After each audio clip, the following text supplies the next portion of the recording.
ലോക പരിസ്ഥിതി ദിനാചരണത്തിന്റെ ഭാഗമായി തിരുമേനി SNDP LP സ്കൂളിൽ കേരള ശാസ്ത്ര സാഹിത്യ പരിഷത്ത്, വയനാട് കാലാവസ്ഥാ പഠന കേന്ദ്രമായ ഹ്യൂം സെന്റർ എന്നിവയുടെ സഹകരണത്തോടെ മഴമാപിനി പരിചയപ്പെടുത്തി. മഴമാപിനിയുടെ പ്രവർത്തനം പരിസ്ഥിതി പ്രവർത്തകൻ ജോസ് അഗസ്റ്റിൻ ഉറുമ്പങ്ങാട്ട് വിശദീകരിച്ചു. ഇത് ഈ പെയ്യുന്ന മഴ ശേഖരിക്കാനുള്ളൊരു ടംബ്ലർ. അപ്പോൾ ഇത് അതിന് മുകളിൽ ഇത് ഫണൽ നമ്മളിങ്ങനെ വെക്കും. ഇതെന്തിനാണെന്ന് വെച്ച് കഴിഞ്ഞാൽ ഈ രണ്ട് പേരാണ്. ഒന്ന്, ഇതിൽ വീഴുന്ന വെള്ളം കൃത്യമായിട്ട് ഇതിനകത്തേക്ക് വീഴുക. പിന്നെ രണ്ട്, ഇപ്പം എപ്പോഴും മഴയല്ല, 24 മണിക്കൂർ മഴയല്ല, കുറേ സമയം വെയിൽ തന്നെയാണ്. വെയിൽ കളിൽ തുറന്നിട്ടാൽ സംഭവിക്കും, ഇതിൽ വീണ വെള്ളം ബാഷ്പീകരിക്കും, പറ്റിപ്പോവും.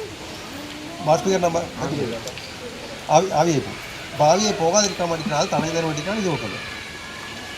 പിന്നെ ഇത് അളവ് പാത്രം, ഇതിലാണ് നമ്മൾ അളക്കുന്നത്. ഇത് അവർ കമ്പനി തരുന്ന അളവിൽ വ്യത്യാസമുണ്ട്. അതുകൊണ്ടാണ് ഇവിടെ സ്റ്റിക്കർ ഒട്ടിച്ചിരിക്കുന്നത്. ഈ സ്റ്റിക്കറാണ് കൃത്യമായിട്ട് അളവ്. ഇതിൽ നമ്മളൊരു മഴ പെയ്യുമ്പോൾ ഇതിന് അളന്ന് നോക്കിയാൽ കൃത്യമായിട്ട് അറിയാം. ഇത് സാധാരണ ചെറിയ മഴക്കൊക്കെ ഇതിങ്ങനെയാണ് വെക്കുക.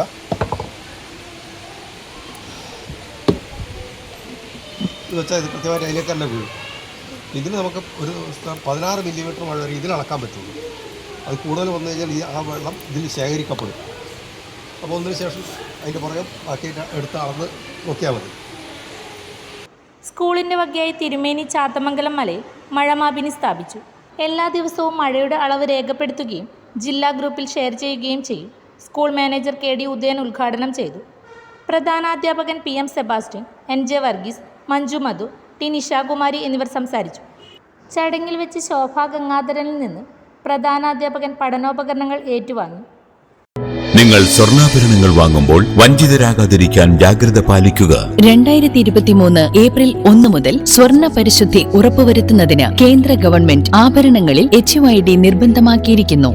100% ആഭരണങ്ങളും HUID മുദ്ര ചെയ്ത മലയോര മേഖലയിലെ ഒരേയൊരു jewellery Padinjath golden diamonds, Cherupuzha, Alakode, Padiyottichal, wholesale division, Thrissur.